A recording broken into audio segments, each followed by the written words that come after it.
عزیز طلباء، آج ہم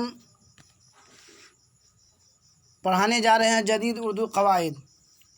حروف کے متعلق علم۔ حرف، آواز کی علامت کو حرف کہا جاتا ہے، یا پھر یہ کہہ سکتے ہیں خالص آواز جو کہ آدمی کے منہ سے نکلتی ہے حرف کہلاتی ہے، جیسے الف، ب، پ، جیم، دال وغیرہ۔ حروف تہجی اردو زبان میں 51 حروف ہوتے ہیں، اور اسی حروف کے مجموعے کو حروف تہجی کہا جاتا ہے۔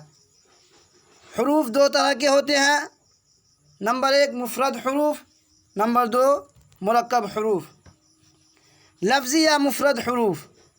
مفرد حروف ان حرفوں کو کہا جاتا ہے جو اکیلے ہوتے ہیں، ان کی کل تعداد 36 ہے۔ وہ یہ ہے: الف، ب، پ، ت، ٹ، ث، ج، چ وغیرہ وغیرہ۔